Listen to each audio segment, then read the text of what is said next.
Reka ngusuze kandi nkwifuriza ibyiza ukurikira NCTV Rwanda umunsi ku wundi, nizere ko umeze neza cyane. Nyagusuza kandi kwifuriza ibyiza, nitwa Clement Ndayisenga.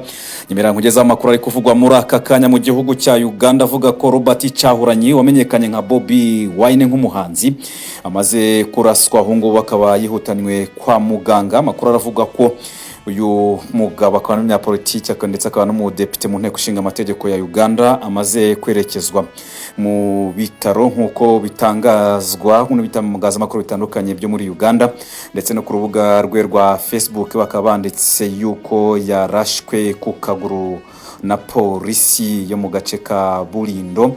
Ngora akaba yihutanywe kwa muganga nk'uko namwe mubona kuri ayo mashusho.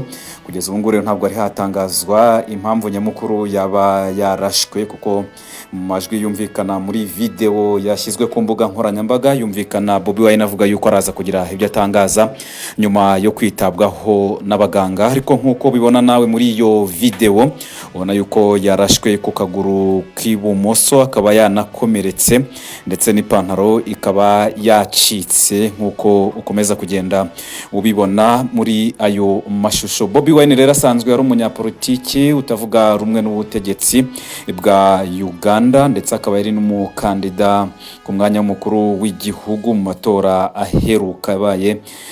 Akaba rero n'ubundi yaraje ku mwanya wa kabiri, yagizwe n'amajwi atari make ugereranyije n'amajwi yagize asaga 30, ndetse akaba ahora ahanganye bya hafi na perezida w'igihugu cya Uganda Yoweri Kaguta Museveni uri ku butegetsi kuva mu mwaka wa 1986.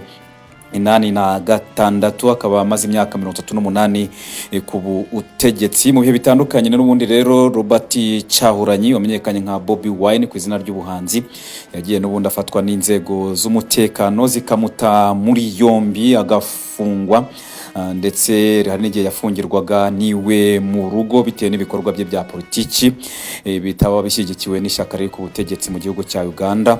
Ibyo byose rero bikaba hari bimwe n'ubundi bigaragaza ibikorwa bye ko bigenda bihutazwa n'ubundi mu bihe bitandukanye nk'uko byagiye bigaragara n'ubundi mu myaka yatambutse. Arashwe rero mu gihe n'ubundi mu gihugu cya Uganda amatora n'ubundi nanone atabura igihe kinini, kuko n'ubundi amatora mu gihugu cya Uganda ateganyijwe mu mwaka wa 2026. Mu minsi ishize akaba ari yanatangaje yuko nawe ahari kandi agomba kwicara mu ntebe y'icyubahiro Entebbe, hanyuma akazaba ari perezida w'igihugu cya Uganda, aho yararimo ashimira abahanzi banze kwiyunga n'ishyaka riri ku butegetsi mu gihugu cya Uganda bagacukubiri na Yoweri Kaguta Museveni, ahubwo abahamagarira kuba bamushyigikira kugira ngo umunsi azaba yicaye mu ntebe y'icyubahiro ayoboye igihugu cya Uganda azabahamagare, hanyuma nabo bakorere igitaramo cy'imbatura mugabo bagikorere mu biro by'umukuru w'igihugu cya Uganda. Ibyo ngibyo rero nibyo yatangazagaho, yashimaga abahanzi bamwe na bamwe, nubwo ari kubona ko abahanzi bo bafite amazina akomeye bari ku gice cy'ishyaka riri ku ubutegetsi nka Eddy Kenzo n'ubundi wamaze guhabwa inshingano na perezida Yoweri Kaguta Museveni wa Uganda,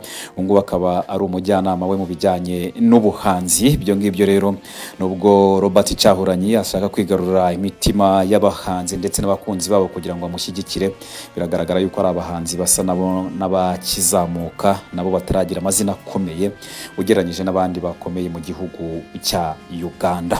Rero n'amakuru yaragezweho muri rusange mu gihugu cya Uganda yararimo kuvugwa n'inkuru yari tugezeho muri aka kanya. Ndagushimiye gukurikira amakuru n'ibiganiro NCTV Rwanda ikogezaho umunsi ku wundi. Nge nitwa Clement Ndayisenga, nkwifurije kugira impagarike n'ubugingo. Ciao ciao.